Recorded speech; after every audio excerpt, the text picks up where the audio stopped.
അവസ്ഥയാണ്. നമ്മളെ മക്കളെ എങ്ങനെയാണ് സ്കൂളിലേക്ക് കോളേജിലേക്ക് കൊണ്ട് പഠിപ്പിക്കാനയക്കുക എന്നുള്ളത് രക്ഷിതാക്കൾ പോലും ചിന്തിക്കുകയാണ്.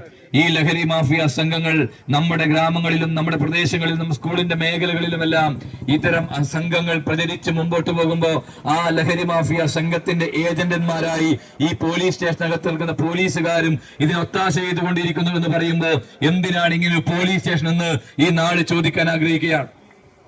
ഇത്തരത്തിലുള്ള സംഭവങ്ങൾ പുറത്തു വരുമ്പോ ഞാൻ ഞെട്ടിപ്പോയി. ഒരു പോലീസ് ഉദ്യോഗസ്ഥന്റെ വാട്സപ്പ് വോയിസ് പുറത്തു വരുന്നു.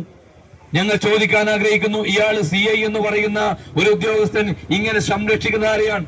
തന്റെ സഹപ്രവർത്തകന്മാരെ ആളുകൾ ഈ ഏജന്റന്മാരായി ലഹരി മാഫിയ സംഘത്തിന്റെ കണ്ണികളായി പ്രവർത്തിക്കുമ്പോൾ അവര് നട്ടലോടുകൂടി പുറത്തു കൊണ്ടുവരേണ്ട ഒരു ഉദ്യോഗസ്ഥൻ അവരെ സഹായിക്കേണ്ട നിലപാടെടുത്ത് വാട്സപ്പിലൂടെ പറയാണ്, നിങ്ങൾ പ്രതികരിക്കാൻ പാടില്ല, നിങ്ങൾ പ്രചരിപ്പിക്കാൻ പാടില്ല, ഇത് തെറ്റാണെന്ന് പറയുമ്പോ എന്തിനാണോ ഈ പോലീസ് സ്റ്റേഷൻ ഇവിടെ വെച്ചിരിക്കുന്നത് എന്നുള്ളതാണ് ഞങ്ങൾക്ക് ചോദിക്കാനുള്ളത്.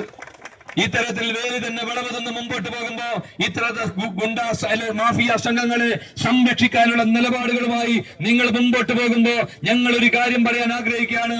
ഇത് കേവലം ഒരു മാർച്ച് കൊണ്ട് അവസാനിക്കുന്നതല്ല. ഇതിനകത്ത് ആരായാലും, ഏത് ഉന്നതനായാലും, ഏത് കാക്കിയിട്ട് തെമ്മാടിയായാലും അവനെ ചുങ്കിക്ക് പിടിച്ച് പുറത്തു കൊണ്ടുവരാൻ കൽപ്പുള്ള കഴിവുള്ള യൂത്ത് കോൺഗ്രസുകാർ ഈ